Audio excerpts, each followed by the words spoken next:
हम लोग अब नया रिएक्शन चालू करने वाले हैं और यहाँ पर हम बेंजीन के साथ करेंगे रिएक्शन। ठीक है, तो सबसे पहला है बेंजीन के साथ जो रिएक्शन हमको पढ़ना है ना, वो है इलेक्ट्रोफिलिक एरोमेटिक सब्स्टिट्यूशन। मतलब हम लोग अब एरोमेटिक कंपाउंड्स के ऊपर रिएक्शन देखने वाले हैं, है ना। बहुत ज़्यादा डिटेल में नहीं जाएंगे क्योंकि अपने पास टाइम है नहीं एक्चुअली में। ठीक है, चलो सबसे पहला रिएक्शन है इलेक्ट्रोफिलिक एरोमेटिक सब्स्टिट्यूशन। मतलब एक एरोमेटिक कंपाउंड होगा और वहाँ पर इलेक्ट्रोफाइल आएगा और वहाँ पर सब्स्टिट्यूशन करेगा। अब किसको करेगा जी सब्स्टिट्यूशन? जो हाइड्रोजन है ना लगा हुआ, उसको सब्स्टिट्यूट करता है। ठीक है, जो हाइड्रोजन बेंजीन पे लगा हुआ रहता है। लेकिन सबसे पहले बात उनको समझना पड़ेगा कि इलेक्ट्रोफाइल आएगा क्यों यार।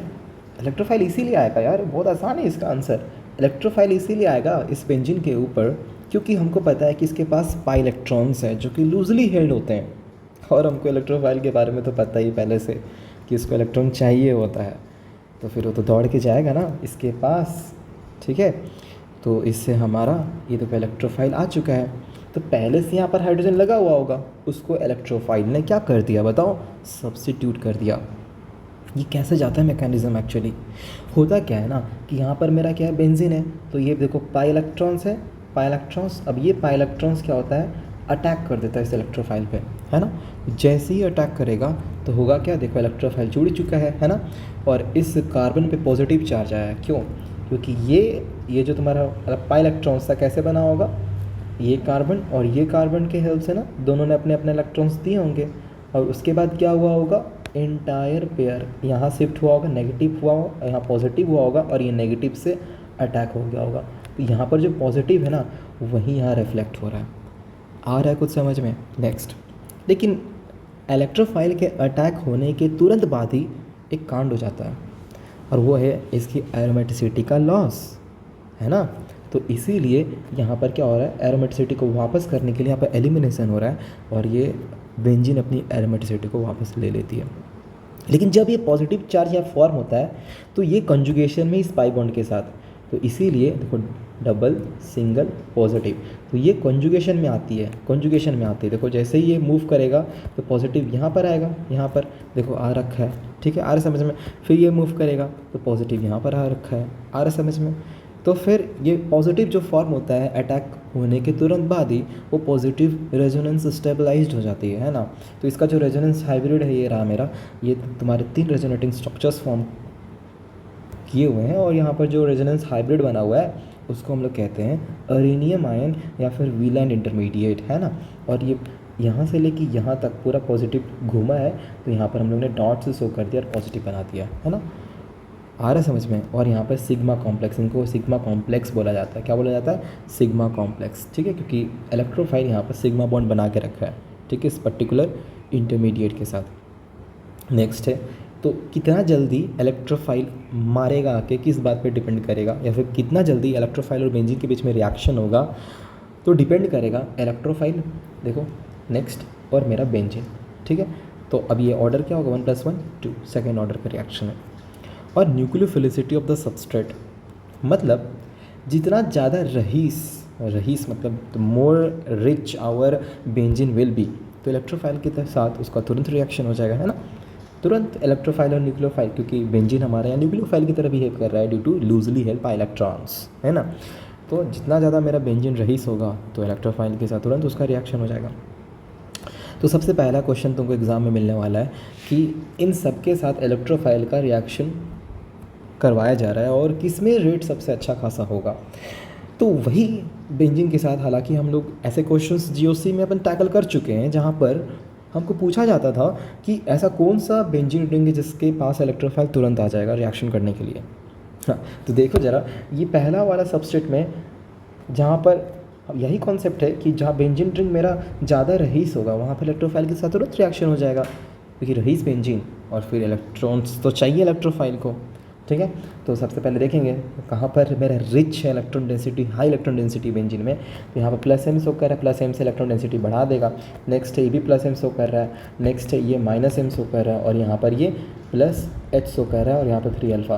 तो हमको एक बात पता है कि +m से इलेक्ट्रॉन डेंसिटी बहुत अच्छे से बढ़ जाता है, और यहाँ पर लेकिन कन्फ्यूज़न हो गया, OCH3 भी बढ़ा रहा है और NH2 भी बढ़ा रहा है। तो हमको पहले से पता है कि NH2 का प्लस एम अच्छा होता है कंपेरेटिव टू OCH3। ऐसा क्यों? मैंने बताया था ना, दोनों प्लस एम से इलेक्ट्रॉन डेंसिटी डोनेट कर रहे हैं। तो फिर हम लोग इलेक्ट्रोनेगेटिविटी सेकेंड प्रिंसिपल लाते हैं, जहाँ पर नाइट्रोजन की इलेक्ट्रोनेगेटिविटी थोड़ी कम है ऑक्सीजन के मुकाबले, इसीलिए क्या होगा, नाइट्रोजन का नेट डोनेशन अच्छा होगा ऑक्सीजन के मुकाबले।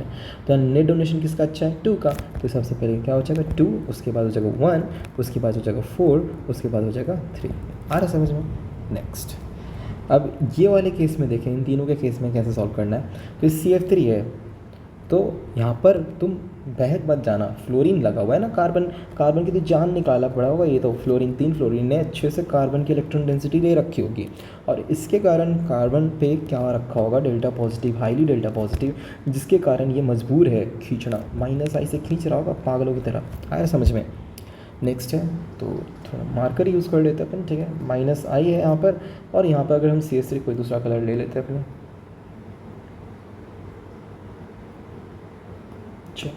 तो यहाँ पर अपन देखें तो -I लग रहा है, ठीक है। नेक्स्ट यहाँ पर +3 अल्फ़ा से इलेक्ट्रॉन डेंसिटी बढ़ रहा है, तो खींच रहा है, ये डाल रहा है।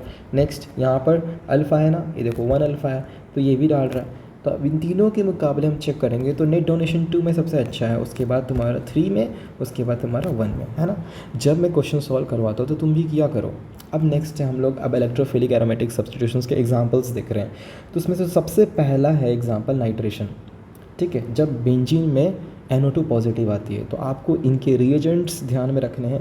हालांकि इनके मैकेनिज़म्स आपको नहीं पूछेगा एग्ज़ाम में, बट आपको जानना पड़ेगा रिएजेंट कौन सा यूज़ करते हैं अपने, ठीक है। तो यहाँ पर हमारा जो रिएजेंट है वो H2SO4 है और HNO3 है ना।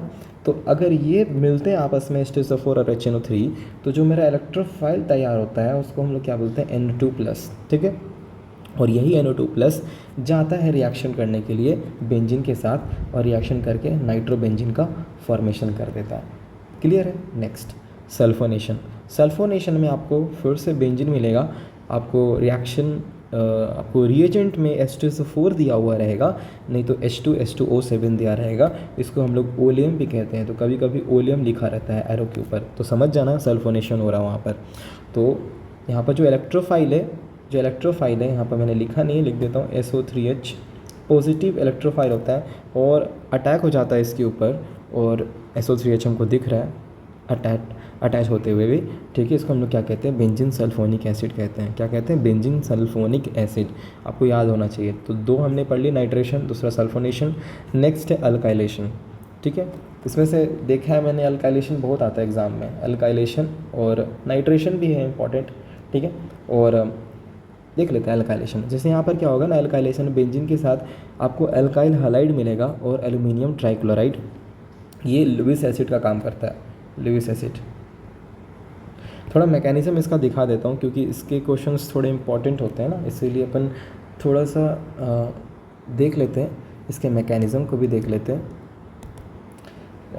वेट, हम लोग पेज ऐड कर लेते हैं।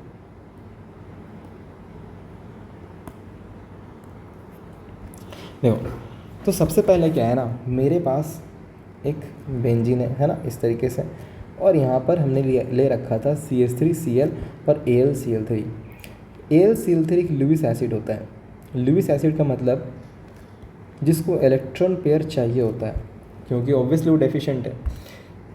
तो एल्यूमिनियम ट्राइक्लोराइड कुछ इस तरीके से 3 Cl लगे हुए हैं, तो जो इलेक्ट्रॉन्स है एल्यूमिनियम के अराउंड वो 6 इलेक्ट्रॉन्स है, मतलब इसको इलेक्ट्रॉन चाहिए, तो this is a Lewis acid. अब अगर ये लुईस एसिड है तो उसको इलेक्ट्रॉन्स चाहिए, कहाँ से लेगा ये, तो ये जाता है CH3Cl के पास।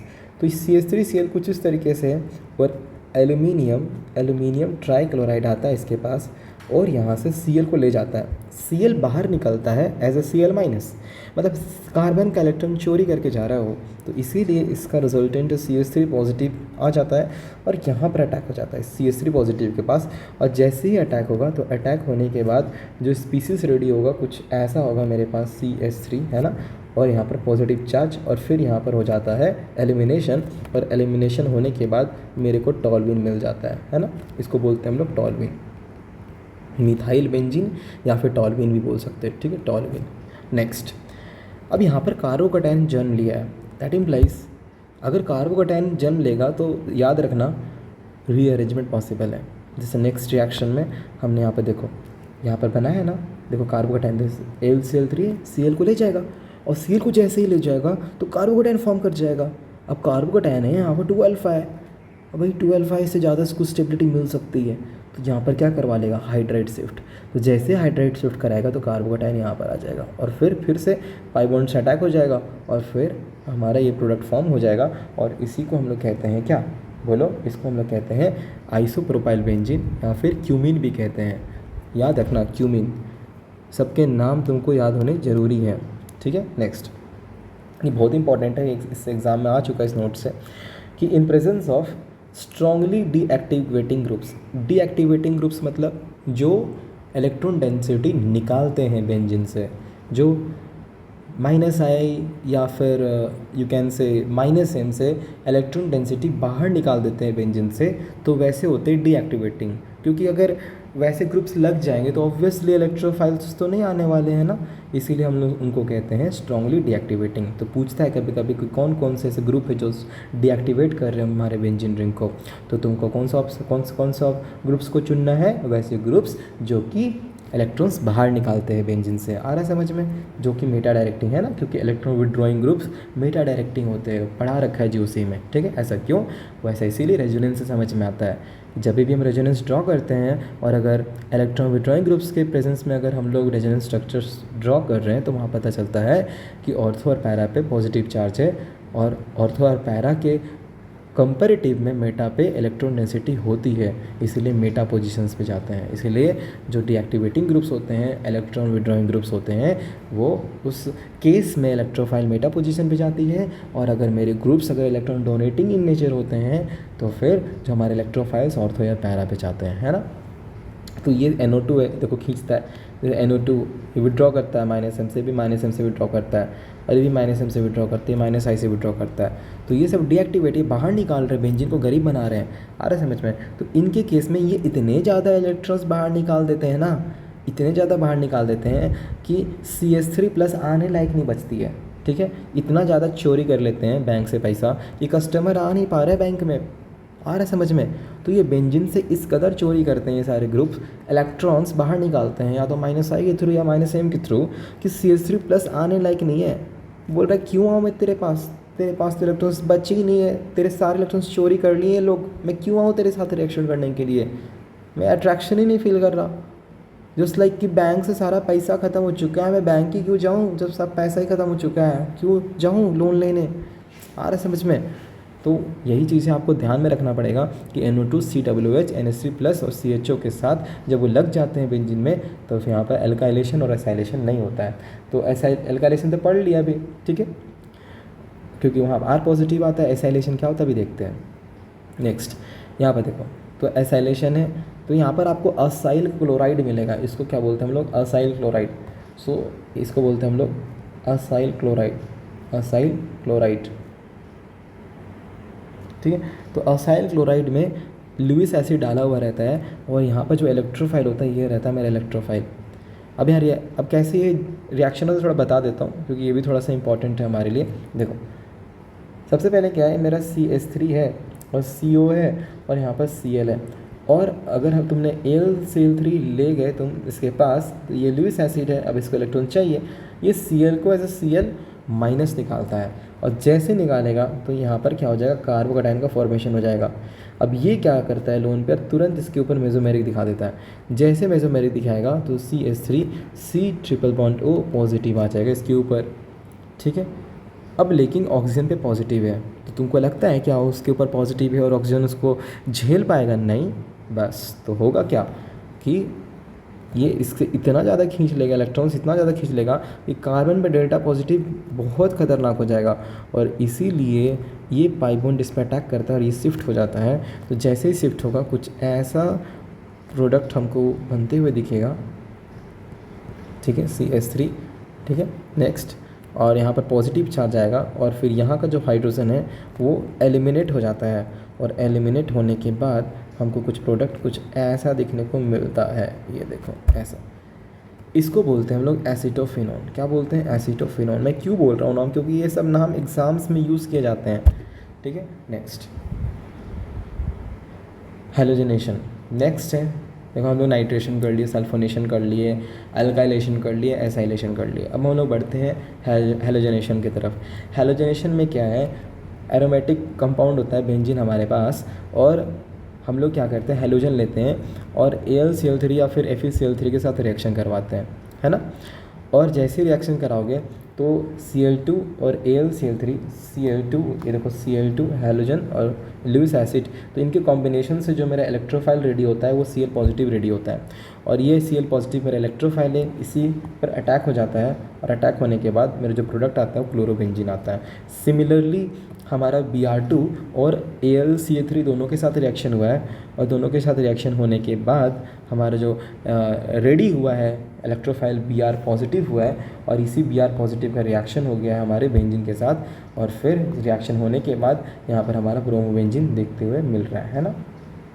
नेक्स्ट अब है कि अब इस केस में देखो कितना खतरनाक क्वेश्चन है, कैसे, क्योंकि यहाँ पर ऑलरेडी एक ग्रुप लगा हुआ है, और हमको चेक करना पड़ेगा कि अगर यहाँ पर जो इलेक्ट्रोफाइल है, अभी हम लोग पढ़ के आ रहे हैं CH3 पॉजिटिव है, अब इलेक्ट्रोफाइल इस पर अटैच होने वाला है, तो कहाँ अटैच होगा, यहाँ पर अटैच होगा क्या, ऑर्थो पे, क्या मेटा पे अटैच होगा, क्या पैरा पे अटैच होगा, कहाँ पर होगा अटैच। तो एक बात समझो, मैंने क्लोरोबेंजीन के केस में तुमको समझा रखा है कि क्लोरोबेंजीन के केस में हालांकि ये डीएक्टिवेट करता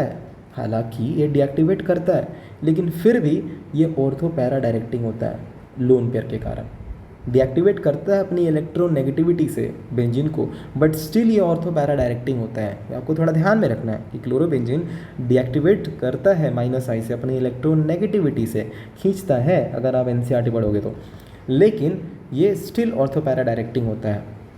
तो इसका मतलब मेटा पे तो नहीं जाएगा। अब फिर कन्फ्यूज़न उठ जाता है हमको कि ऑर्थो पे जाएगा कि पैरा पे जाएगा, ठीक है।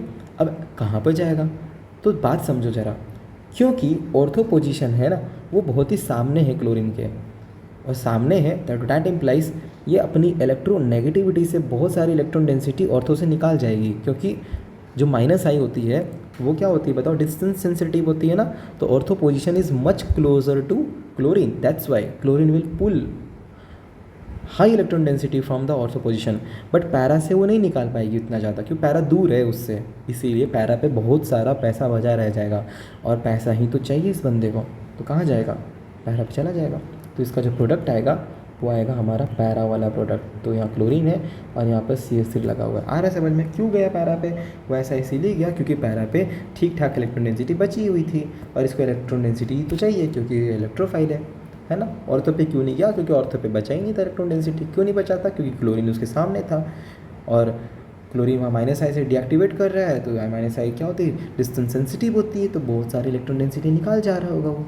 वैसे ही इस केस में क्या था बताओ, electrophile CH3C triple bond O और यहाँ पर पॉजिटिव चार्ज, तो फिर से अटैक होगा, तो पैरा पोजीशन पे हमको देखते हुए मिलेगा, यहाँ पर Cl है और यहाँ पर C और O है और फिर CH3 है ना। नेक्स्ट कंसनट्रेटेड H2SO4 है हमारे पास, तो कंसनट्रेटेड H2SO4 से जो इलेक्ट्रोफाइल आता है SO3H पॉजिटिव आता है, और यहाँ फिर से हमको पैरा प्रोडक्ट देखने को मिलेगा। सारे सिचुएशंस में एक्सप्लेनेशन हमारा सेम है, और इन दोनों के कॉम्बिनेशन से हमको जो इलेक्ट्रोफाइल मिलता है वो NO2+ मिलता है, और पैरा पोजीशन पे हमको NO2 देखते हुए मिलेगा, है ना, NO2 मिलेगा जुड़ा हुआ, ये देखो। नेक्स्ट इनसे हमको क्लोरोनियम आयन, इसको बोलते हैं क्लोरोनियम इलेक्ट्रोफाइल का नाम है, और ये जब जुड़ेगा तो फिर से पैरा पे जुड़ेगा, ये देखो Cl और Cl आ गया। नेक्स्ट अब यहाँ पर क्या करें, यहाँ पर तो NH2 है, ऊपर की तरफ भी NO2 भी है, अब यहाँ पर कैसे जुड़ेगा, तो समझते हैं कि NH2 चाहता क्या है। NH2 ये चाहता है, NH2 क्या है, इलेक्ट्रॉन डोनेटिंग इन नेचर है, तो जब भी इलेक्ट्रॉन डोनेट होता है दैट इम्प्लाइज इलेक्ट्रोफाइल कहाँ जुड़ता है, ऑर्थो या पे पैरा पे। मतलब NH2 चाहता है कि NH2 चाहता है कि जब इलेक्ट्रोफाइल जुड़े वो ऑर्थो और पैरा पे, मतलब यहाँ जुड़े या फिर यहाँ पे जुड़े, लेकिन यहाँ पर तो पहले से है NO2, दैट इम्प्लाइज वो वाला ऑप्शन तो चला गया, दैट इम्प्लाइज यहाँ से हमको हटा लेना चाहिए, या फिर यहाँ जुड़ सकता है। नेक्स्ट अब ये जो NO2 ये क्या चाहता है, दोनों का देखो क्या चाहता है। NO2 जो होता है वो ये इलेक्ट्रॉन विड्रॉइंग इन नेचर है, तो NO2 चाहता है मेटा पे जुड़े, डेट इम्प्लाइज यहाँ जुड़े, यहाँ पर यहाँ जुड़े, डेट इम्प्लाइज दोनों बंदे क्या हैं, सेम ही चाह रहे हैं बात। डेट इम्प्लाइज जो इलेक्ट्रोफाइल है वो जो कॉमन पोजीशन है वहीं पर अटैच हो जाता है कुछ इस तरीके से। देखो जरा,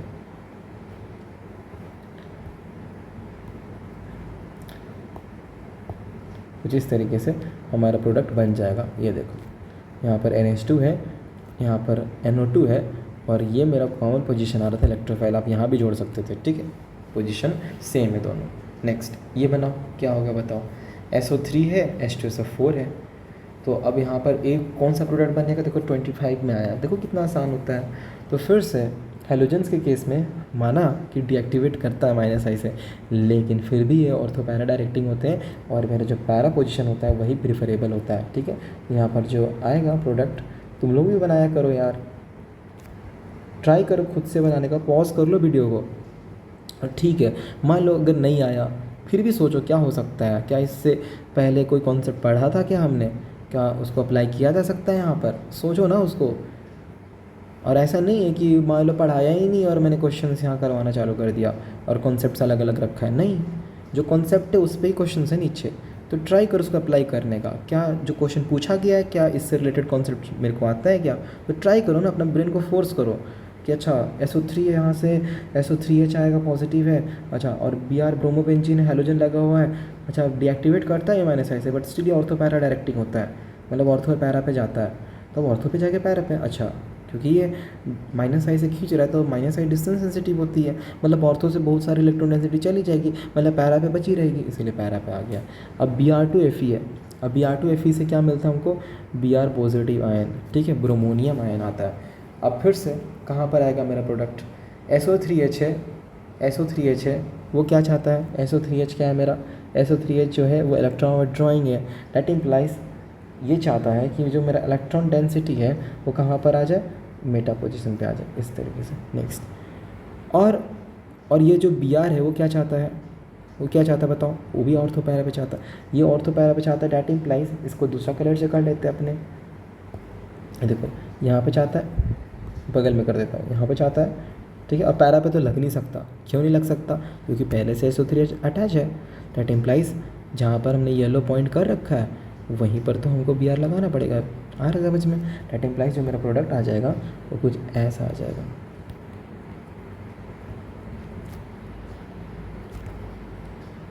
ऐसे ऐसे क्वेश्चंस कर लोगे ना, नीट तुमको बहुत हलवा लगेगा, मैं सच बता रहा हूँ, मैं कॉन्सेप्ट सिखा रहा हूँ, कॉन्सेप्ट क्वेश्चन के थ्रू भी सीखते जाओ, कॉन्सेप्ट क्यों लगा यहाँ से यहाँ क्यों नहीं लगा, वहाँ क्यों लग गया, ऐसे। Total number of deactivating groups in aromatic, जैसे देखा डीएक्टिवेटिंग मतलब ही तुमसे पूछ रहा है इलेक्ट्रॉन विड्रॉइंग, खत्म क्वेश्चन। इन एरोमेटिक इलेक्ट्रोफिलिक सब्स्टिट्यूशन देख लो कौन कौन सा इलेक्ट्रॉन विड्रॉइंग है, मतलब यहाँ पे बेंजीन लगा हुआ है इस तरीके से, है ना, तो कौन कौन इलेक्ट्रॉन विड्रॉइंग है, ऑब्वियसली ये विड्रॉ कर रहा है, ठीक है, तो ये मेरा हो जाएगा। नेक्स्ट, ये तो डोनेट कर रहा है, जिसके पास लोन पे है, ये नहीं होगा, ये तो डोनेट कर रहा है जी, ये कहाँ से हो जाएगा, C ट्रिपल बॉन्ड N, हाँ ये विड्रॉ करेगा तो ये भी हो जाएगा। नेक्स्ट, ये कहाँ से हो जाएगा जी, वो CH3, इसके पास लोन पेयर है ना, तो +M दिखाएगा, क्लियर है। नेक्स्ट, हाँ अब देखो इसको कैसे करना, हमको पता है ये बात कि HNO3 और H2SO4 से जो इलेक्ट्रोफाइल निकल के आने वाला है वो कौन सा है, NO2+ आने वाला है। अब यहाँ पर तो दो बेंजीन रिंग है, ये बेंजीन है ये बेंजीन है, कहाँ पर जुड़ेगा, तो वहीं पर जुड़ेगा जहाँ पर इलेक्ट्रॉन डेंसिटी ज़्यादा होगी, तो क्या A आंसर करो, सो यस अवनी ट्राई करो, आंसर करो, इसको निकालो कौन सा बेंजीन रिंग पे जाएगा। याद करो मैंने GOC में करवाया था ये क्वेश्चन इस टाइप का कि इलेक्ट्रोफाइल कौन से बेंजीन रिंग पे जाता है, जो ज़्यादा रईस होती है, तो ज़्यादा रईस कौन है, ज़्यादा इलेक्ट्रॉन डेंसिटी कौन से बेंजीन रिंग पे है, सोचो ज़रा, ट्राई करो, अंकित, गरिमा ट्राई करो, सैली, सोचो इसको, थोड़ा दिमाग लगाओ, शाश्वत कहाँ पर लगेगा, पता कर लिए क्या, हाँ चलो अगर हम इसको बनाते हैं तो चेक करते हैं। A में इलेक्ट्रॉन डेंसिटी विड्रॉ हो रही है तो यहाँ पर तो बिल्कुल नहीं जाएगा, B पे जाएगा। अब B पे कहाँ जाएगा, ऑर्थो पे जाएगा कि पैरा पे जाएगा कि मेटा पे जाएगा, सर यहाँ पर लोन पेयर है, और लोन पेयर है मतलब ये इलेक्ट्रॉन डोनेटिंग है, अगर इलेक्ट्रॉन डोनेटिंग है तो ऑर्थो पैरा जाएगा। अब ऑर्थो पे जाएगा कि पैरा पे जाएगा, सर क्योंकि ऑक्सीजन है तो +M से तो इलेक्ट्रॉन डेंसिटी ऑर्थो और पैरा पे तो इक्वल होगी, क्योंकि मेसोमेरिक डिस्टेंस पे डिपेंड नहीं करती है, डेट मीन्स ऑर्थो और पैरा पे +M इक्वल अप्लाई हो रहा है। नेक्स्ट तो बचा क्या, तो नेक्स्ट बचा है -I, ठीक है, क्योंकि ऑक्सीजन है, इलेक्ट्रोनेगेटिव है तो माइनस आइसो करेगा, और माइनस आइसो करेगा तो ऑर्थो से बहुत सारा निकाल लेगा इलेक्ट्रॉन्स, तो फिर पैरा पे बहुत बच जाएगा इलेक्ट्रॉन्स, दैट इम्प्लाइज पैरा पे ही जुड़ेगा, ऑर्थो पे नहीं। देखो कैसे सोचते हैं, यू जस्ट सी कि सोचा कैसे जा रहा है, बस देखो अप्लाई कैसे हो रहा है, रटना नहीं है, अप्लाई कैसे हो रहा है। जो मैं एक्सप्लेनेशन दे रहा हूँ कि सोच कैसे रहे हैं, ठीक है। नेक्स्ट, अब यहाँ पर ये ब्रोमोनियम देगा Br+, देखो बताओ बताओ सुयस, ए पे जाएगा कि बी पे जाएगा, क्या लगता है तुमको, जल्दी सोचो, ट्राई करो दिमाग लगाने का। अच्छा देखो, इसका आंसर होगा बी पे जाएगा, ए पे नहीं। क्या को, ये देखो विड्रॉ कर रहा है, तो डैट इम्प्लाइज ये लोन पेयर है, ये डोनेट करेगा तो बी पे जाएगा। बी पे ऑर्थो पे जाएगा कि पैरा पे जाएगा, अब ऑर्थो और पैरा दोनों पे प्लस एम से इक्वल इलेक्ट्रॉन डेंसिटी है, डैट इम्प्लाइज माइनस आई से देखेंगे, क्यों, क्योंकि नाइट्रोजन माइनस आई दिखाता है, क्यों, क्योंकि इलेक्ट्रोनेगेटिव होता है। अब माइनस आई डिस्टेंस सेंसिटिव होती है, तो ऑर्थो से बहुत सारा खींच लेगा, बचेगा पैरा पे, दैट इम्प्लाइज जो इसका प्रोडक्ट आएगा वो कुछ ऐसा आएगा।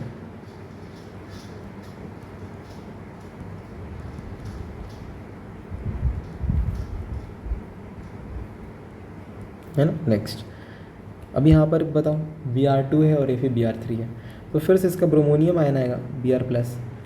अब CH3 है, ये डोनेट कर रहा है 3 अल्फा से, तो ये ऑर्थो है पैरा, तो हाइपर कंजुगेशन से ऑर्थो और पैरा पे इक्वल आएगी इलेक्ट्रॉन डेंसिटी, ठीक है, ऑर्थो और पैरा पे इक्वल आएगी इलेक्ट्रॉन डेंसिटी।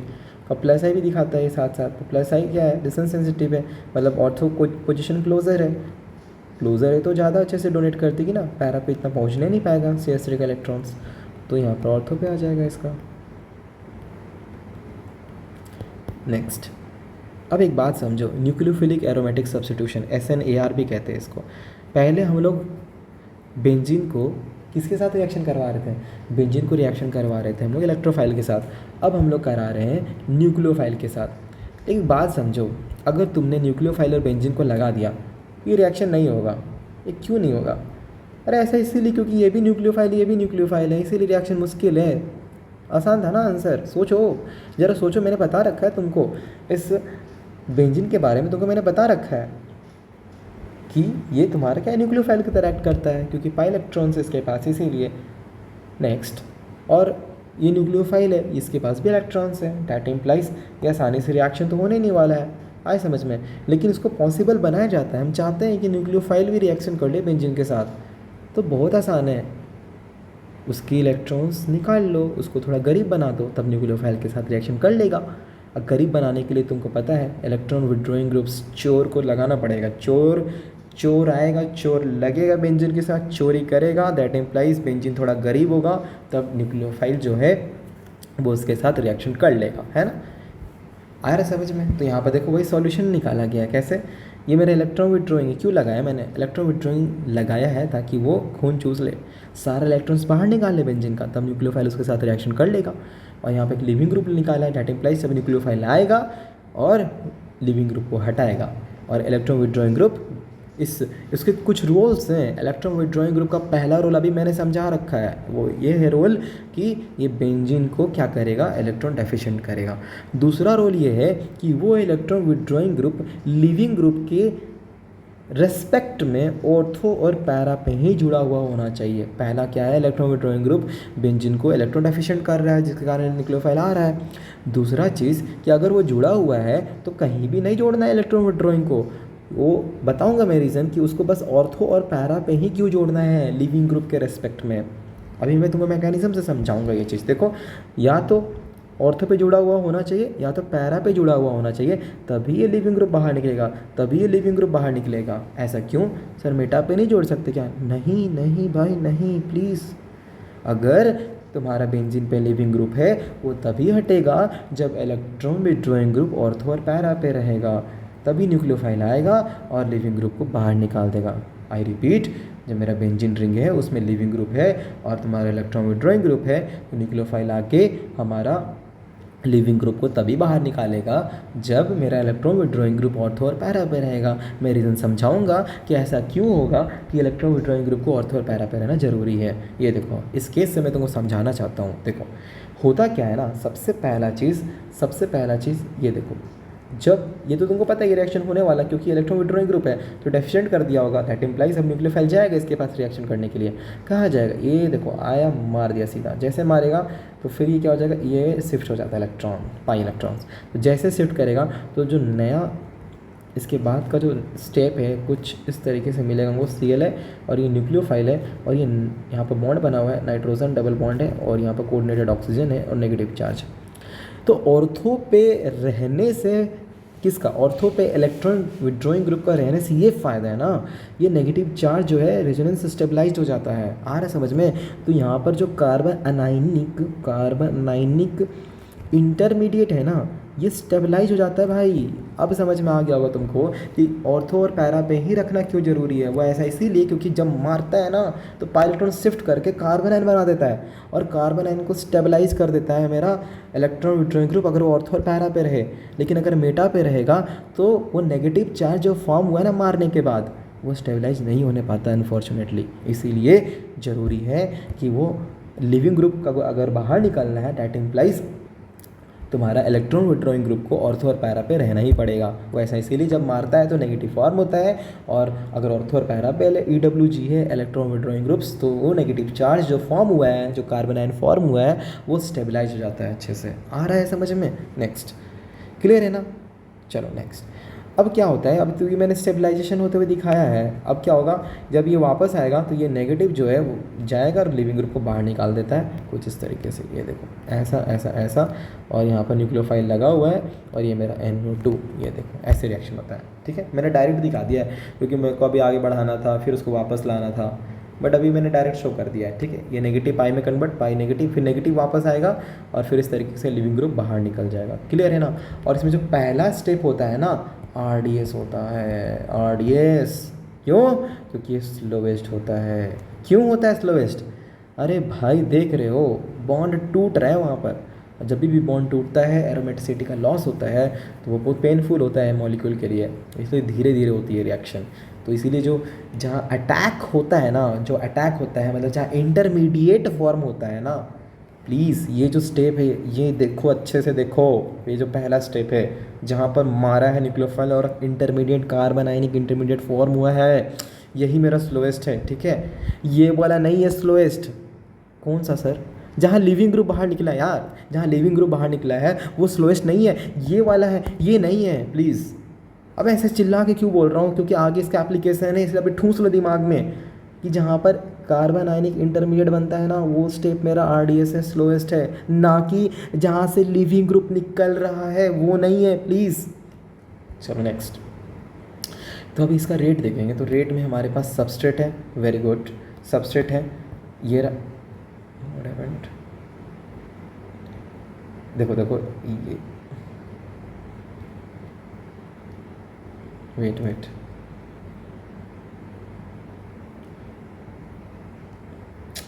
चलो नेक्स्ट। देखो ये रहा मेरा सबस्ट्रेट, ये रहा सबस्ट्रेट, ये रहा न्यूक्लियोफाइल, ये रहा न्यूक्लियोफाइल। तो इसका ऑर्डर क्या हो जाएगा, 1+1 सेकेंड ऑर्डर। नेक्स्ट, जितना ज़्यादा मेरा बेंजीन रिंग जो होगा, जितना ज़्यादा इलेक्ट्रोफिलिक होगा, दैट इम्प्लाइज उसमें इलेक्ट्रॉन्स नहीं रहेंगे तो न्यूक्लियोफाइल तुरंत आ जाएगा, अटैक कर देगा। मतलब इलेक्ट्रॉन विड्रॉइंग ग्रुप जो है वो इलेक्ट्रोफिलिसिटी को बढ़ा देगा, दैट इम्प्लाइज न्यूक्लियोफाइल दौड़ के आ जाएगा उसके पास रिएक्शन करने के लिए। और महा स्टेबिलिटी ऑफ इंटरमीडिएट, जब ये इंटरमीडिएट फॉर्म कर रहा है ना, तो अगर उस केस में अगर इलेक्ट्रॉन विड्रॉइंग वाले ग्रुप्स लगे रहेंगे तो वो मेरे इंटरमीडिएट को हाईली स्टेबलाइज कर देंगे जी, दैट इम्प्लाइज रिएक्शंस अच्छे से हो जाएगा, फास्ट होगा रिएक्शन। तो सबसे पहला क्वेश्चन प्लीज़ बनाओ, इसका आंसर बताओ, खुद करो, पॉज करो, सो के नहीं देखना, इसको ट्राई करना, खुद से कॉपी पे लिखो इसका आंसर कि किसको न्यूक्लियोफाइल सबसे पहले मारेगा, तो उसको ही सबसे पहले मारेगा, उसी क्लोरीन को सबसे बाहर निकालेगा, सबसे पहले उसी क्लोरीन को निकालेगा। जिस केस में मेरा जो बेंजीन रिंग है वो मेरा क्या है, इलेक्ट्रोफाइल बहुत ज़्यादा है, किसमें इलेक्ट्रोफिलिक सिचुएशन ज़्यादा है, जहाँ पर मेरा इलेक्ट्रॉन विड्रॉइंग ग्रुप स्ट्रांग है। आ रहा समझ में। तो NO2 भी बाहर निकाल रहा है, मतलब न्यूक्लियोफाइल को सस्केप्टेबल बना रहा है, मतलब आएगा मारने के लिए। SO3 भी बाहर निकाल रहा है, ये भी -M शो करता है। नेक्स्ट, ये भी -M शो करता है और ये भी -M शो करता है। अब जो बहुत हेवी तरीके से बाहर निकाल रहा होगा electron density, that implies nucleophile उसी के पास आने वाला है। अब सवाल उठता है कि माइनस एम किसका स्ट्रॉन्ग है यहाँ पर। मैंने तुमको जीओसी में बताया था यार कि इस बंदे के ऊपर इस बंदे के ऊपर फॉर्मल पॉजिटिव आता है, इसलिए पागल हो रखा है। ये NO2 फ्लोरीन का भी बाप है। क्यों? क्योंकि इसके ऊपर फॉर्मल पॉजिटिव आके रखता है, और जिस भी नॉन मेटल के ऊपर पॉजिटिव आ जाती है, मतलब समझ लो उसकी इलेक्ट्रॉन नेगेटिविटी 100 गुना हो जाती है। और इसीलिए क्या होता है, NO2 का माइनस एम बड़ा तगड़ा होता है। NO2 का जो माइनस एम होता है ना, बहुत तगड़ा होता है, बहुत हेवीली खींचता है। और जितना हेवीली खींचेगा, दैट इम्प्लाइज बेंजीन की इलेक्ट्रोफिलिसिटी को बढ़ा देगा। दैट इम्प्लाइज बेंजीन में बहुत ही कम इलेक्ट्रॉन्स रहेंगे। दैट इम्प्लाइज न्यूक्लियोफाइल दौड़ के आ जाएगा A। उसके बाद B होता है SO3H का माइनस एम, उसके बाद होता है A, फिर B होगा, फिर C होगा। आ रहा है समझ में? नेक्स्ट ये करो यार प्लीज़। अब देख रहे हो इलेक्ट्रॉन विड्रॉइंग ग्रुप जो है वो तुम्हारे कॉमन कर दिए हैं। ये भी खींच रहा है, सेम खींच रहा है। अब बताओ, लिविंग ग्रुप बदल दिया, लिविंग ग्रुप बदल दिया है। अब बताइए, अब बताइए, अब बताइए, जल्दी बताइए क्या लग रहा है। ABCD DCBA BCAD का जो भी तुमको लग रहा है, जल्दी लिखो अपना आंसर, जल्दी कॉपी में लिखो, लिखो अपना आंसर। उसके बाद चेक करो क्या ये सही है क्या। कर लिए? चलो देखते हैं। इन जनरल बच्चों को देखा गया है ये आंसर मारते हुए।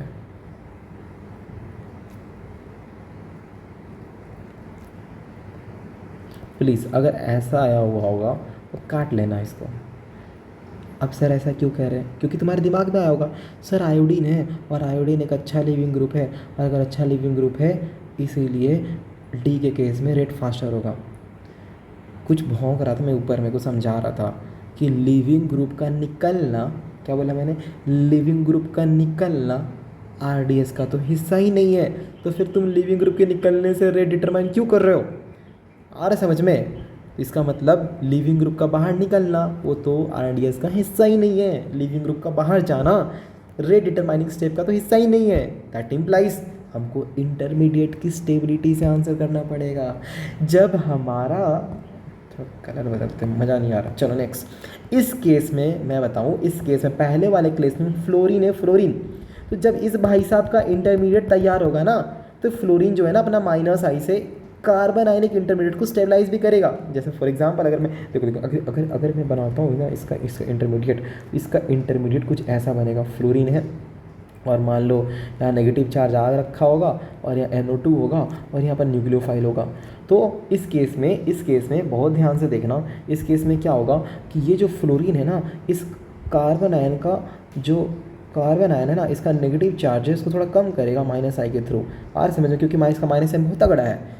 क्लोरीन ब्रोमीन आयोडीन के मुकाबले फ्लोरीन का माइनस है बहुत ज़बरदस्त है जी। तो क्या होगा, इस कार्बन आयन को अच्छे से स्टेबलाइज कर देगा, और इसीलिए रेट कुछ ऐसा आएगा।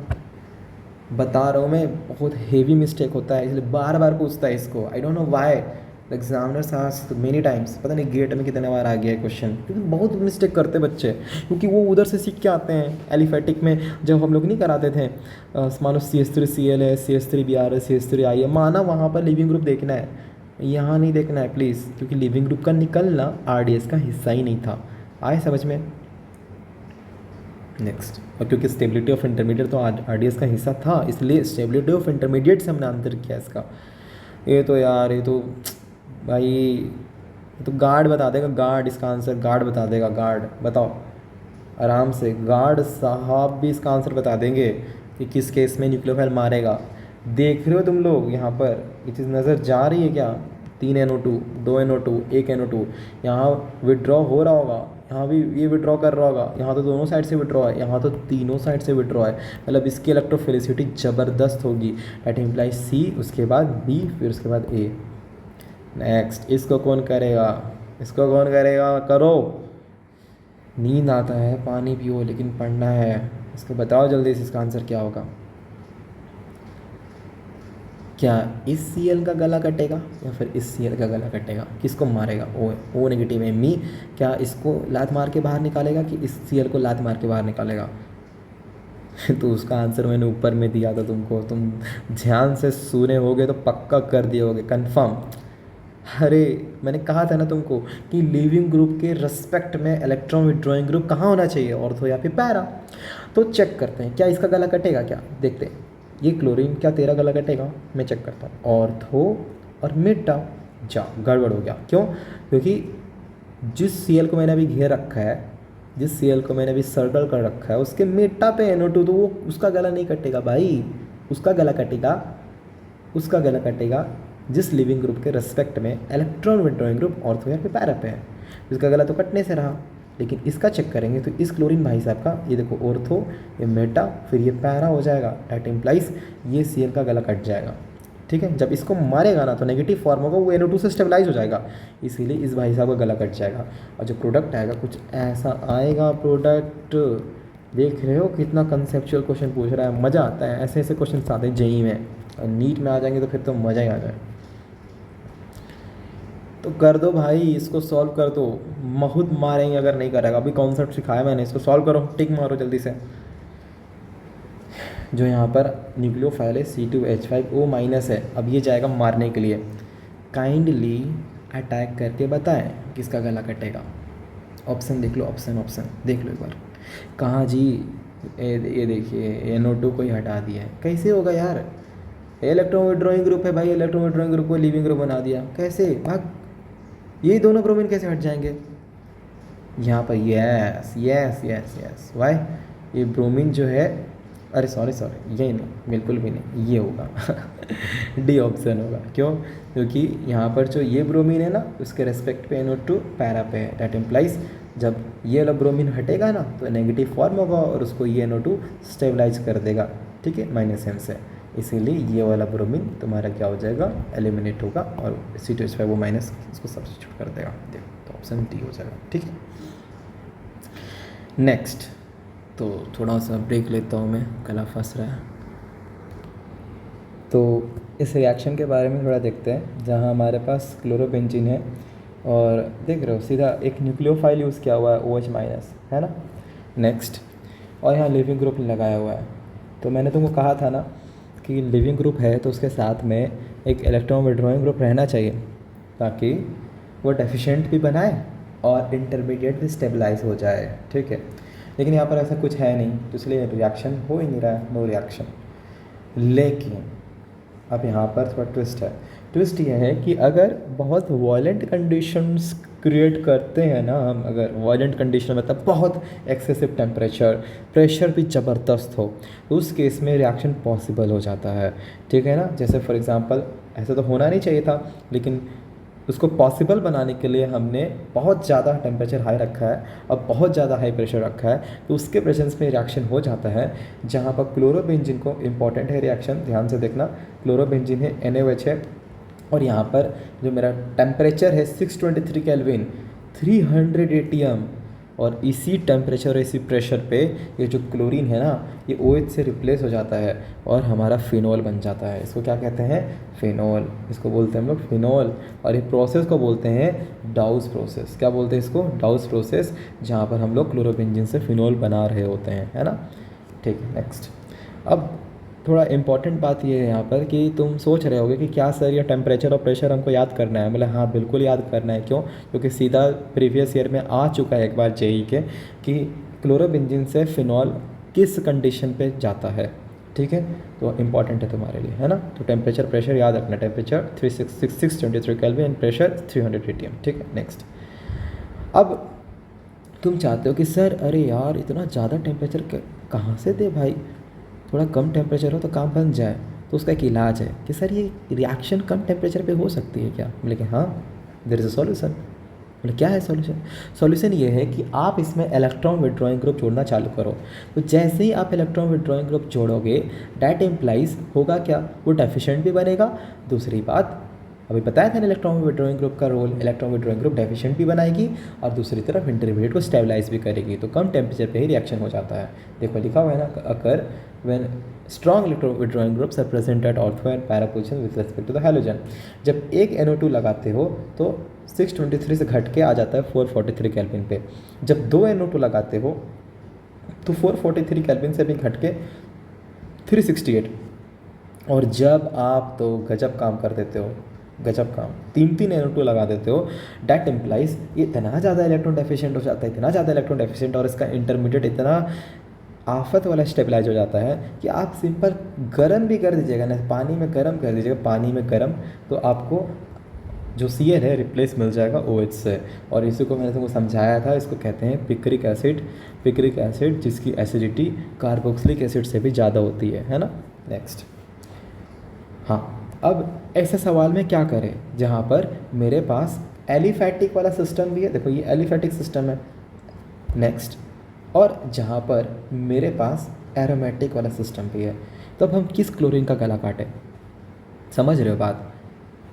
जहाँ पर हमारा एलिफैटिक, क्या हम O- को यहाँ पर अटैक करके Cl को बाहर कर दें, डैट इज़ SN2 करवाए क्या हम SN2 करवाए क्या हम SNAR कराए क्या, that is nucleophilic aromatic substitution करवाए क्या हम? अगर हम बेंजीन से जो अटैच्ड लिविंग ग्रुप Cl है उसको हटाते हैं, मतलब इस क्लोरीन को हटाते हैं, दैट इम्प्लाइज हम SNAR करा रहे हैं। और अगर हम इस क्लोरीन को हटाते हैं, दैट इम्प्लाइज हम SN2 करा रहे हैं एलिफैटिक पे। तो याद रखना कि जो एलिफैटिक पे SN2 होता है ना, वो फास्टर होता है। सर क्यों सर? फास्टर वो इसीलिए हो जाता है क्योंकि बेंजीन में जो क्लोरीन अटैच होता है ना, वो sp2 से अटैच होता है, और sp2 पे जो रेट होता है ना, वो स्लोअर होता है। क्या होता है? स्लोअर होता है। इसीलिए हम क्या करते हैं एलिफैटिक वाले को अटैक करा लेते हैं। आया समझ में प्लीज़? तो aromatic nucleophilic substitution versus aliphatic, ये तुम्हारा एलिफैटिक था, एलिफैटिक एसएन था, ठीक है, aliphatic SN versus aromatic SN. तो उसमें से किसको भाव देना है? एलिफैटिक एसएन को भाव देना है। आ रहा समझ में? ऐसा इसीलिए क्योंकि एरोमेटिक में जो तुम्हारा लिविंग ग्रुप अटैच्ड होता है उसका निकलना मुश्किल हो जाता है, क्योंकि उसके कुछ कारण हैं। वो ऐसा इसीलिए क्योंकि वह sp2 से अटैच होता है, और sp2 से निकलना लिविंग ग्रुप का थोड़ा मुश्किल हो जाता है, ठीक है। आए समझ में? और ये बात भी तो देखो, इसके पास लोन पेयर है। जब ये रेजोनेंस में जाएगा तो यहाँ पार्शियल डबल बॉन्ड कैरेक्टर आ जाता है, जिसके कारण ये बॉन्ड का टूटना थोड़ा मुश्किल हो जाता है। इसीलिए एरोमेटिक न्यूक्लियोफिलिक सब्स्टिट्यूशन थोड़ा स्लोअर होती है comparative to aliphatic nucleophilic substitution. Question भी आता है, ठीक है, कि एलिफैटिक वाला का रेट ज़्यादा क्यों होता है एरोमेटिक से? तो तुम बता देना कि सर एलिफैटिक वाले में sp3 से जुड़ा हुआ रहता है, लेकिन एरोमेटिक में sp2 से जुड़ा हुआ रहता है, और ऊपर से पार्शियल डबल बॉन्ड कैरेक्टर भी होता है, इसलिए टूटना थोड़ा मुश्किल हो जाता है, तो सब्स्टिट्यूशन थोड़ा मुश्किल है। आया समझ में? नेक्स्ट, दैट इम्प्लाइज अगर इसका आंसर पूछा जाएगा तुमसे, तो इसका आंसर आएगा, क्योंकि बहुत बच्चे नहीं करने पाएंगे बिल्कुल भी, वो उनको समझ ही नहीं आएगा किसको रिप्लेस करें। आया समझ में? नेक्स्ट, अभी तो 2025 में आया था, मैंने बोला था ना आपको याद करना ज़रूरी है। कंडीशंस पूछे जाते हैं, देख रहे हो। अब जिस बच्चे को टेम्परेचर याद होगा वही तो मिला पाएगा, या फिर कॉन्सेप्ट याद होगा कि जितना ज़्यादा इलेक्ट्रोविट्रोइक ग्रुप बढ़ाते हैं तो टेम्परेचर घटते जाता है। तो अगर वो चीज़ याद होगा तभी वो मिला पाएगा, या तो कॉन्सेप्ट या तो टेम्परेचर। एक बार तो सीधा ऑप्शन में टेम्परेचर ही पूछ लिया था, तो सोचो ना तुम, अगर याद नहीं होगा तो कैसे फंसोगे। तो सबसे पहले ए का मैच कराओ, अभी पढ़ के आए हो ऊपर से, आता है सीधा। देखो ए का क्लोरोबेंजीन से फिनॉल गया हुआ है, तो बहुत हाई टेम्परेचर प्रेशर चाहिए, तो यहाँ पर ये ए हो जाएगा। नेक्स्ट, यहाँ पर एक NO2 है, और जब एक NO2 रहता है तो थोड़ा सा टेम्परेचर घटता है, थोड़ा सा टेम्परेचर मतलब 3 का हो जाएगा बी। नेक्स्ट, अब इसके बाद दो NO2 के लिए हमारे पास ये तुम्हारा सी, ये सी हो जाएगा, और ये डी हो जाएगा, क्योंकि जब 3 NO2 जोड़ देते हैं अपन, जब 3 NO2 जोड़ देंगे दैट इम्प्लाइज हमको बस पानी के साथ गर्म करना रहता है।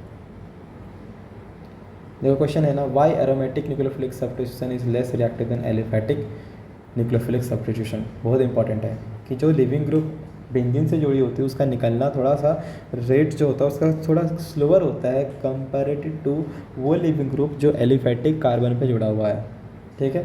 तो ऐसा इसीलिए है, पहला रीज़न देखो लिखा हुआ है ना कि CX bond require partial double bond character. कैसे आ गया partial double bond character? Resonance के कारण। और as a result bond cleavage जो होता है वो हेलोरीन में डिफ़िकल्ट होता है हेलो एल्केन के मुकाबले, ठीक है। नेक्स्ट है हाइब्रिडाइजेशन, क्योंकि वो जो बॉन्ड होता है, वो जो हाइब्रिडाइजेशन होता है कार्बन का एरोमेटिक के केस में, वो sp2 होता है, और परसेंटेज इस कैरेक्टर बढ़ता है वैसे वैसे जो है बॉन्ड डिक्रीज होता है, मजबूत हो जाता है, इसलिए टूटने में थोड़ा मुश्किल हो जाता है। इसलिए एरोमेटिक पे जो लिविंग ग्रुप लगा रहता है उसका निकलना थोड़ा मुश्किल हो जाता है, मतलब एरोमेटिक न्यूक्लियोफिलिक सब्स्टिट्यूशन का रेट थोड़ा स्लोअर होता है एलिफैटिक के मुकाबले। तो पार्शियल डबल बॉन्ड कैरेक्टर और दूसरा sp2 हाइब्रिडाइजेशन लिख देना। देखो यही क्वेश्चन है, ये देखो पता जेई एडवांस का सीधा कॉपी पेस्ट है, पता है जेई एडवांस का सीधा। जेई एडवांस बहुत पहले आए थे क्वेश्चन, एकदम कंट्रोल सी कंट्रोल भी कर दिया जेई मेंस में, एकदम सबस्ट्रेट निकलेबल सब सेम है पूछा वाला।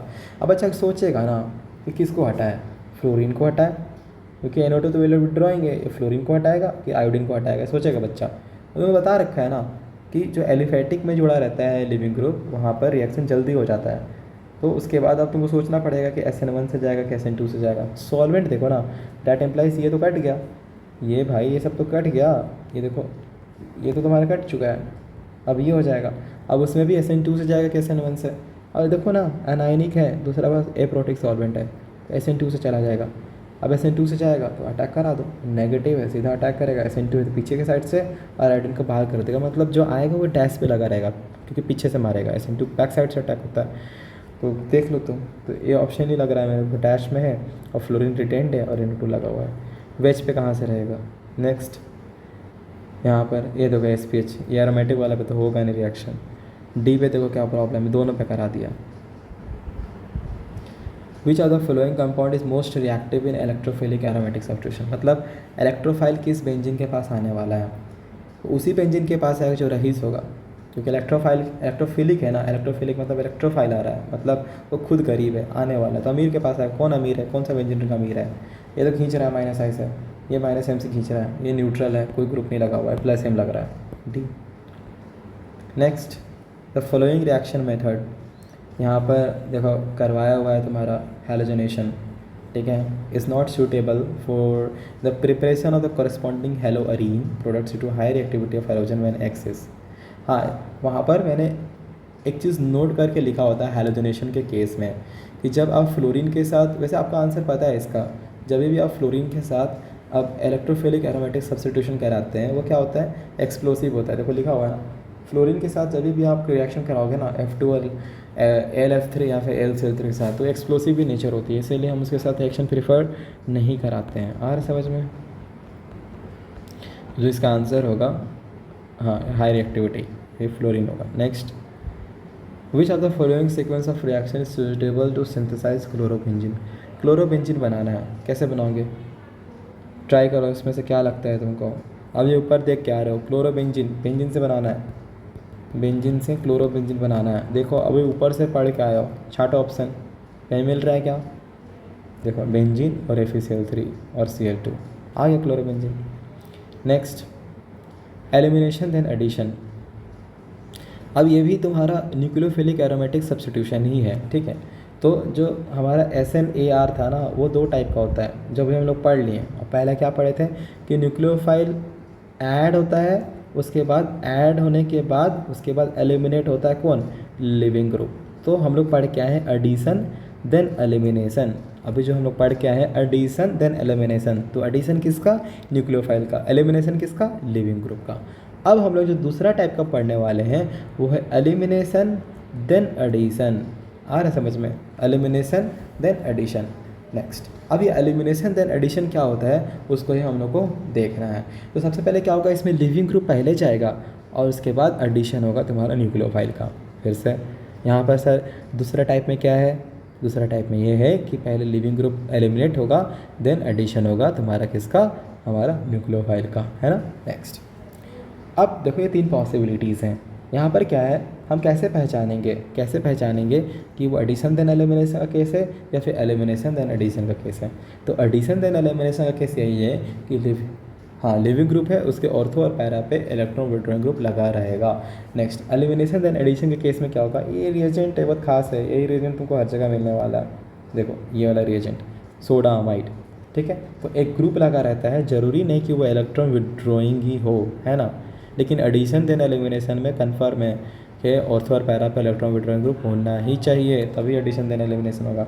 एलिमिनेशन देन एडिशन के केस में ज़रूरी नहीं है कि ऑर्थो और पैरा पे इलेक्ट्रॉन विड्रॉइंग हो, ठीक है, वो डोनेटिंग भी हो सकता है, विड्रॉइंग भी हो सकता है। चलो नेक्स्ट, अभी रिएक्शन होता कैसे का एग्जाम्पल ले लेते हैं। तो जी ग्रुप लगा रहेगा, देखो कैसे कैसे स्कीम्स होते हैं, स्कीम्स इस रिएक्शन में एलिमिनेशन देन एडिशन में। जी ग्रुप लगा रहेगा, उसके ऑर्थो पे या तो लिविंग ग्रुप रहेगा या तो तुम्हारा मेटा पे रहेगा या तो पैरा पे रहेगा जी ग्रुप के रेस्पेक्ट में।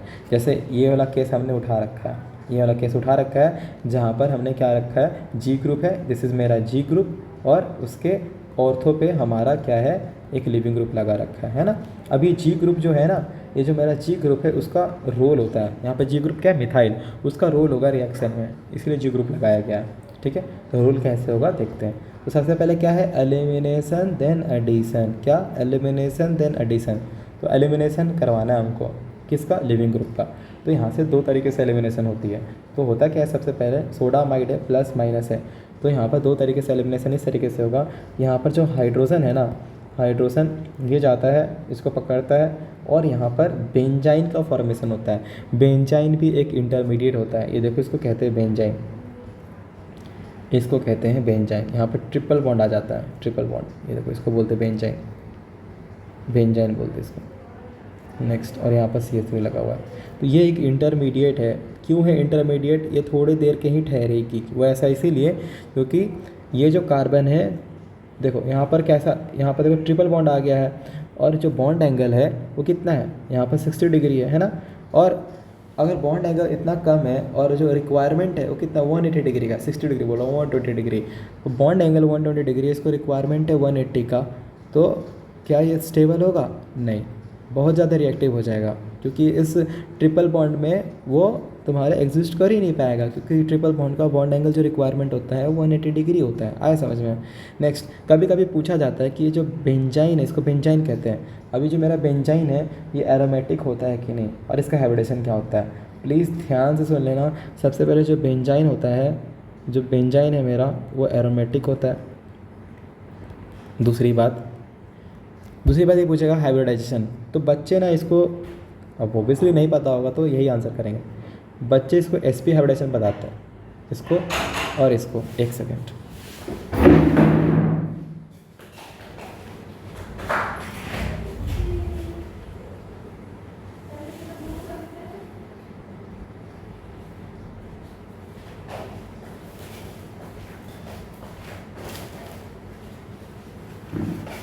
हाँ, तो बच्चे जो है, जो कार्बन है ना, कौन सा कार्बन, ये वाला कार्बन को और ये वाला कार्बन दोनों को sp बताते हैं, लेकिन एक्चुअली में ये sp नहीं होता है। यह थोड़ा सा ध्यान देने वाला चीज़ है और आपको ध्यान रखना भी है।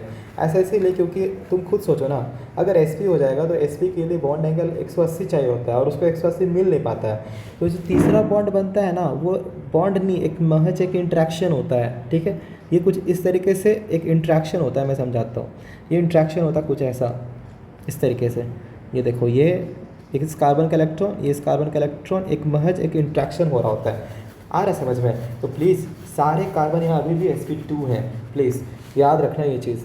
ठीक है, जो तीसरा बॉन्ड बनता है ना, वो महज एक इंट्रैक्शन होता है। ये चीज़ आपको थोड़ा ध्यान रखना है, क्योंकि ऑब्वियसली वहाँ पर एक प्रॉपर बॉन्ड नहीं है, क्योंकि अगर प्रॉपर बॉन्ड बन जाएगा तो उसके लिए इसका जो बॉन्ड एंगल रिक्वायरमेंट है वो 180 डिग्री हो जाएगा, जो उसको मिलने पाता नहीं है, इसलिए महज वो एक इंट्रैक्शन होता है। ठीक है, और इसीलिए जो सारा कार्बन होता है ना, ऑल कार्बन यहाँ पर स्टिल यहाँ पर क्या होते हैं, sp2 होते हैं। ये चीज़ आपको थोड़ा ध्यान में रखना है प्लीज़। ठीक है, नेक्स्ट, हाँ, अब क्या होगा, जैसे बेंजाइन बन जाता है, इसके बाद यहाँ पर न्यूक्लियोफाइल आता है, तो एलिमिनेशन हो गया, अब एडिशन होने का बार ही आता है। तो NH2 माइनस जो है, यहाँ पर दो पोजीशंस इसके पास होते हैं, या तो इस पोजीशन पे अटैक करे या फिर इस पोजीशन पे अटैक करे। देखो बताता हूँ, ये देखो, या तो A पे अटैक करे, वेट, या तो वो A पे अटैक करे या तो B पे अटैक करे। तो एक बार A पे अटैक करवाते हैं, तो जैसे A पे अटैक करेगा तो ये बॉन्ड इधर शिफ्ट हो जाएगा, तो B वाले कार्बन पे नेगेटिव आ जाएगा, तो तुम्हारा ये बन जाएगा इस तरीके से, और यहाँ पर नेगेटिव चार्ज और CH3, और यहाँ पर पाई बॉन्ड, यहाँ पर पाई बॉन्ड, है ना, कुछ ऐसा, pi bond pi bond. Next, और अगर तुम्हारा B पे अटैक कर देगा, अगर सपोज B पे अटैक करेगा तो A पे नेगेटिव चार्ज आ जाएगा, कुछ ऐसा। अभी हम A पे अटैक कराएं तो NH2 इधर बना दिया मैंने। नेक्स्ट, ठीक है, और अगर B पे अटैक करेगा तो NH2 लाओ और A पे नेगेटिव बनाओ। नेक्स्ट, अब यहाँ पर हमको चेक करना है, और यहाँ पे इम्पॉर्टेंट बहुत है कि आपको यहाँ पर इंटरमीडिएट की स्टेबिलिटी देखनी है। और यहाँ पर रूल है कि जब भी यहाँ पर बेंजाइन वाले केस में, बेंजाइन मैकेनिज़म्स जब जाती है ना, बेंजाइन वाले मैकेनिज़म्स में always use inductive effect to check the stability.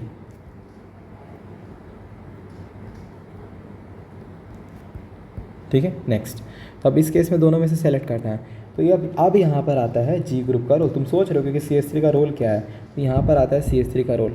तो पहले वाले केस में जो CH3 है, पहले वाले केस में CH3 क्या कर रहा है, इलेक्ट्रॉन डोनेट कर रहा है। नेक्स्ट, और यहाँ पर भी इलेक्ट्रॉन डोनेट ही कर रहा है, लेकिन पहला वाला अनस्टेबल है। क्यों? क्योंकि नेगेटिव है। कार्बन जिसके ऊपर नेगेटिव चार्ज है वो तो बौखलाई हुई पहले से नेगेटिव चार्ज लेके, ऊपर से CH3 सामने में लगा हुआ है, उसकी तो हालत ख़राब किए जा रहा होगा। लेकिन दूसरे वाले केस में जिस कार्बन पर नेगेटिव चार्ज है वो दूर है CH3 से, और अगर दूर है दैट इम्प्लाइज दूसरा वाला तो थोड़ा कंडीशन ठीक है उसका।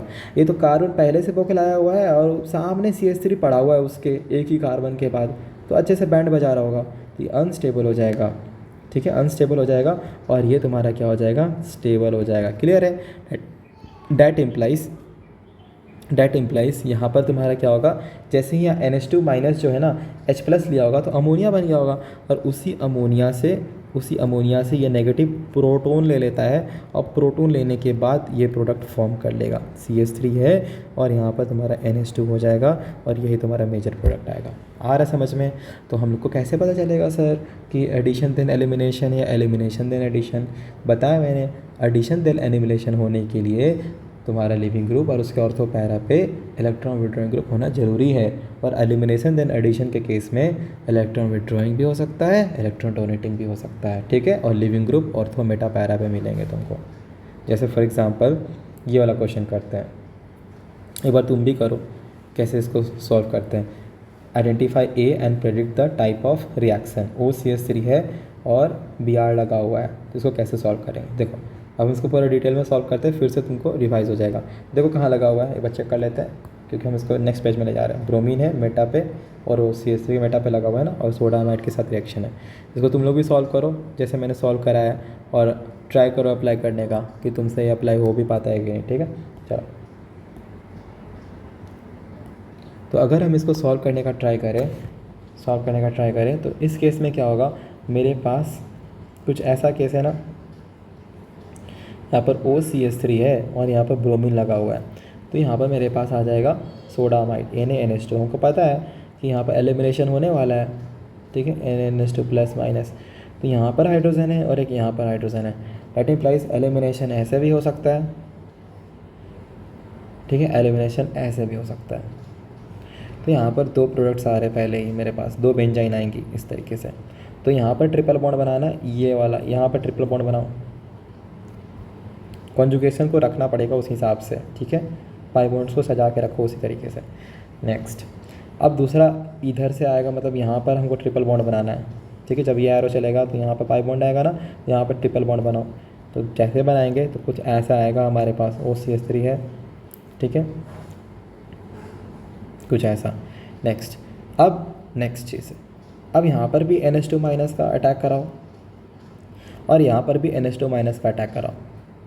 तो जैसे अटैक करते हैं तो मेरे पास A पॉइंट बनता है, B पॉइंट बनता है, A पॉइंट बनता है, B पॉइंट बनता है। नेक्स्ट, अब जैसे मान लो कि तुमने A पे अटैक करा दिया तो B पे नेगेटिव आएगा। ठीक है, कुछ ऐसा, A पे मान लो अटैक करा दिया तो B पे नेगेटिव आएगा।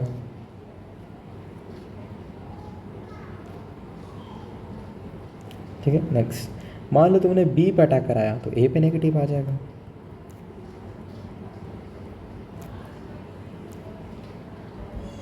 B पे अटैक तो A पे नेगेटिव। नेक्स्ट, यहाँ पर क्या है, मान लो तुमने A पे अटैक कराया तो B पे नेगेटिव आ जाएगा, क्योंकि ये अटैक करेगा तो ये शिफ्ट होगा ना, इसीलिए आ रहा है नेगेटिव। आ रहा है समझ में? नेक्स्ट, तो यहाँ पर आ जाएगा NH2 पाई बॉन्ड OCH3, और अगर B पे अटैक कराएगा तो A पे नेगेटिव आ जाएगा।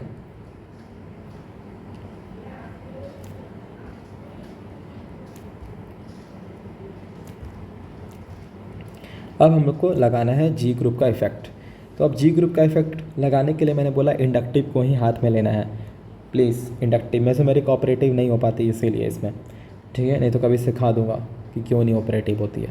देखो, तो अब तुमको समझाना है, यहाँ पर OCH3 है, कौन सा इफेक्ट शो कर रहा होगा, -I, तो -I शो कर रहा है। तुमको एक चीज़ ऑब्जर्व हो रहा है क्या, कि अगर माइनस आई शो कर रहा है तो इसका इंडक्टिव जो होता है वो क्या होता है, डिस्टेंस डिपेंडेंट होता है। तो जो उसके पास होगा दैट इम्प्लाइज उस पर इसका इम्पैक्ट ज़्यादा आएगा।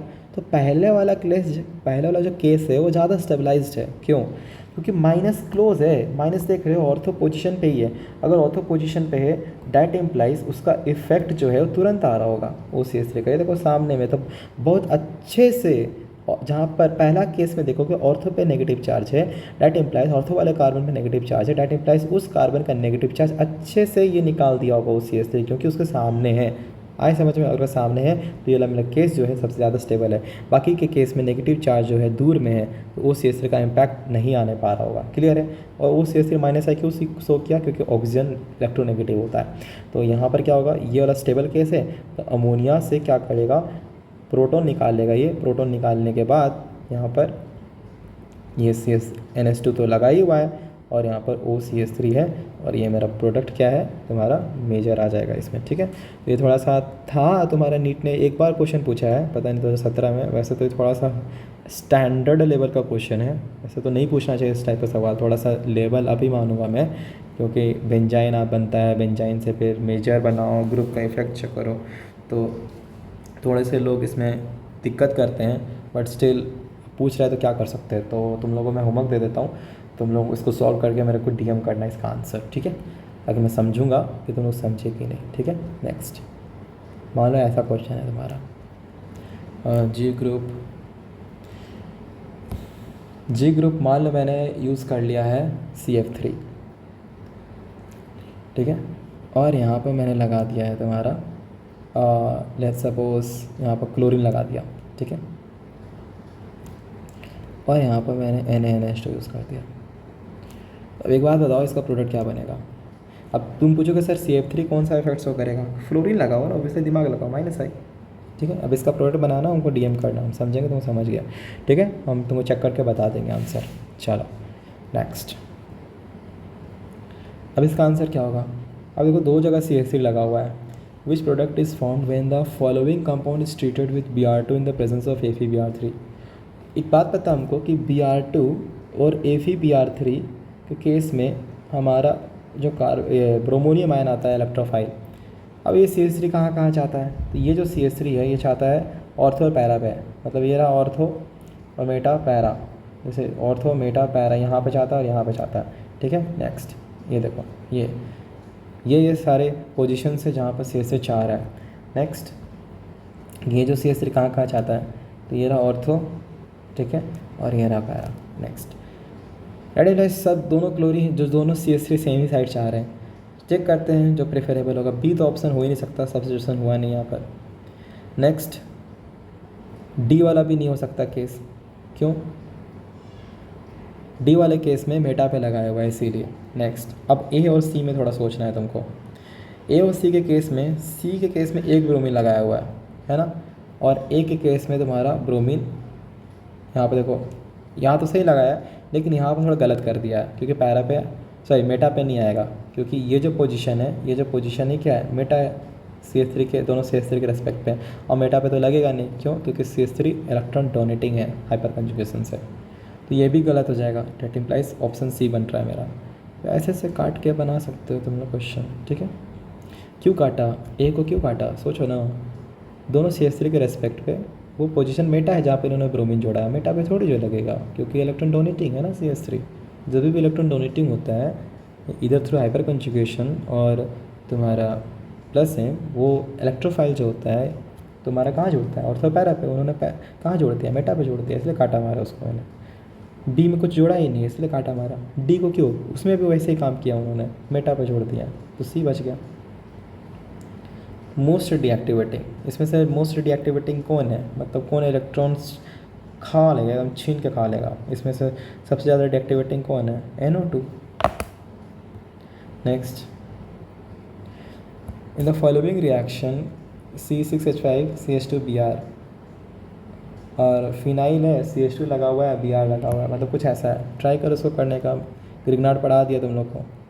कुछ ऐसा है, CH2 है और ये Br है। इसमें सबसे पहले मैग्नीशियम है, तो मैग्नीशियम है तो मैग्नीशियम इंसर्ट करेगा, तो जैसे ही मैग्नीशियम इंसर्ट करेगा तो कुछ ऐसा होगा, CH2 Mg और Br। जैसे इंसर्ट करेगा तो एक न्यूक्लियोफाइल देगा या फिर बेस भी दे सकता है, डिपेंड करता है कंडीशन पे, नेगेटिव। अब ये नेगेटिव है, तुम्हारा न्यूक्लियोफाइल की तरह भी बिहेव कर सकता है और तुम्हारा बेस की तरह भी बिहेव कर सकता है। अब यहाँ तुम देख रहे हो साफ साफ, यहाँ साफ साफ तुम ऑब्जर्व कर रहे हो कि नेक्स्ट केस में H3+ है, तो यहाँ से प्रोटॉन ले लेगा, प्रोटॉन लेके तुम्हारा टॉलुइन बना देगा। तो H3+ है तो एसिड बेस हो जाएगा, मतलब बेस की तरह एक्ट करेगा, H+ लेगा और टॉलुइन बना देगा। पहला स्टेटमेंट है alcohols are formed when alkyl chlorides are treated with aqueous potassium hydroxide by elimination reaction. जो एक्वस KOH था क्या दिखाता था बताओ, एक्वस KOH था वो SN रिएक्शन शो करता था, ठीक है, SN2 एलिमिनेशन थोड़ी जो करता था।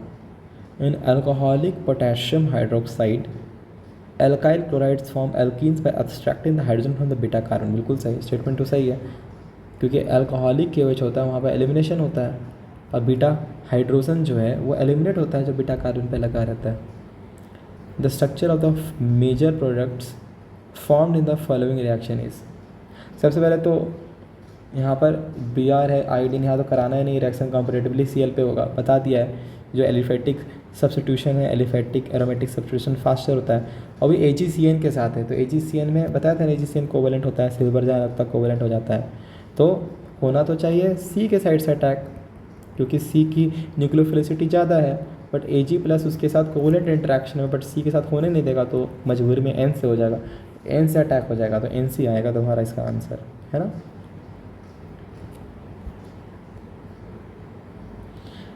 सॉल्वोलिसिस का मतलब होता है SN1, ठीक है, लिख लेना कॉपी में। सॉल्वोलिसिस का मतलब होता है SN1। अब इसमें कौन सा जो रिएक्शन है जिसमें SN1 जल्दी से हो जाएगा, तो कार्बोकेटाइन बनाओ। जैसे कार्बोकेटाइन बनाएंगे, यहाँ पर कार्बोकेटाइन बनाएंगे, यहाँ पर कार्बोकेटाइन बनाएंगे, यहाँ पर कार्बोकेटाइन बनाएंगे, यहाँ पर कार्बोकेटाइन बनाएंगे। तो पहला वाला कार्बोकेटाइन को कैसे स्टेबिलिटी मिल रही है, 3 4 5 6 7 7 अल्फ़ा। इधर रेजोनेंस है, 3 पाई का रेजोनेंस, लेफ्ट में देखो रेजोनेंस है, इस फिनाइल से रेजोनेंस मिल रहा है, तो 3 पाई का रेजोनेंस है, और उधर से 2 अल्फ़ा भी मिल रहा है। यहाँ पर 6 पाई का रेजोनेंस है, लेफ्ट से भी मजा, राइट से भी मजा, 6 पाई। इधर है तुम्हारा कितना अल्फ़ा मिल रहा है इसको, इधर से 3 और 4 अल्फ़ा मिल रहा है। तो सबसे ज़्यादा मज़ा किसको आ रहा है, C को आ। C किस में, C के बाद कौन सा आ रहा है मेरा, B, CB। देखो देखो क्लियर है। The correct arrangement for decreasing order of electrophilic substitutions for above compound.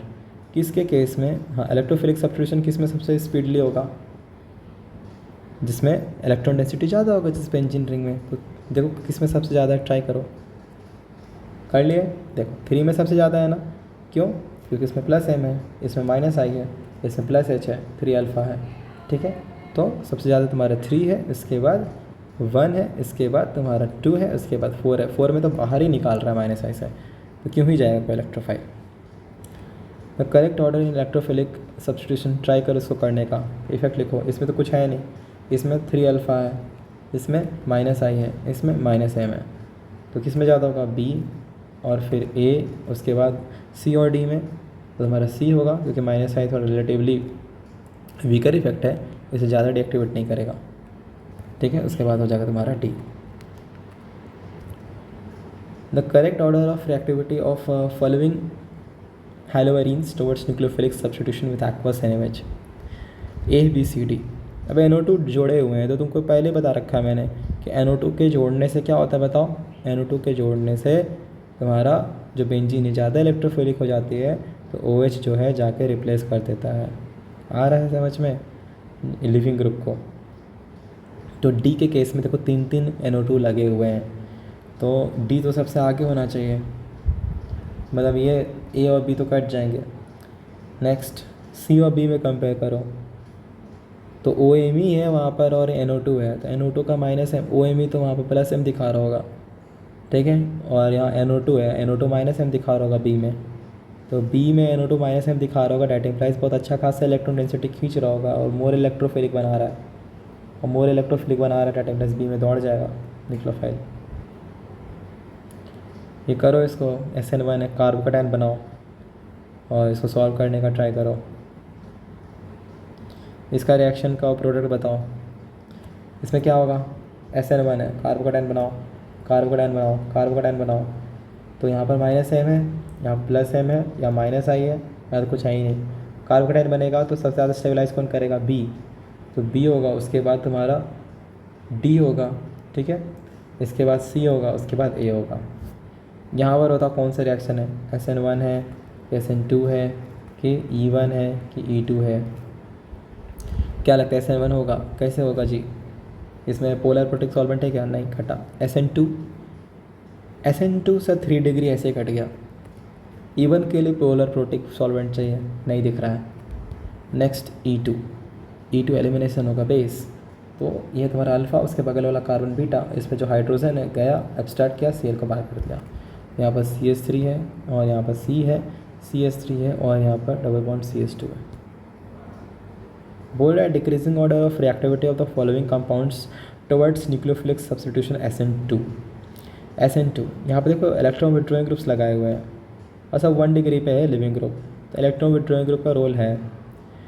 अब जिसमें जितना ज़्यादा इलेक्ट्रॉन विड्रॉइंग ग्रुप होगा डेट इम्प्लाइज वो जो ट्रांजिशन स्टेट है बनता है SN2 के केस में बहुत हाई इलेक्ट्रॉन रिच होता है, और अगर हाई इलेक्ट्रॉन रिच होता है डेट इम्प्लाइज उसको जितना ज़्यादा NO2 मिलेगा वो उसको उतना ज़्यादा स्टेबलाइज करेगा। तो किसके केस में ज़्यादा स्टेबलाइजेशन होगा? तो 1 में भी देखो 2 NO2 है, 4 में भी 2 NO2 है, और 2 में भी 2 NO2 है। तो यहाँ पर हमको इफेक्ट चेक करना पड़ेगा। तो 2 के केस में ये जो NO2 है वो कैसा इफेक्ट दिखा रहा होगा, क्योंकि उसके मेटा पे है, और अगर मेटा पे है डेट इम्प्लाइज माइनस आई, यहाँ पर माइनस है, यहाँ पर दोनों मिलके ये भी माइनस आई मेटा पे, ये भी माइनस आई मेटा पे। यहाँ पर देखो, यहाँ पर क्या है, यहाँ पर माइनस एम है और ये माइनस आई है, डेट इम्प्लाइज अब 2 और 3 में हो गया कॉम्पिटिशन, 2 और 3 में कॉम्पिटिशन हो गया। अब 4 तो पीछे हो रहा है क्योंकि दोनों माइनस आई है। नेक्स्ट, अब 2 और 3 में कैसे करेंगे?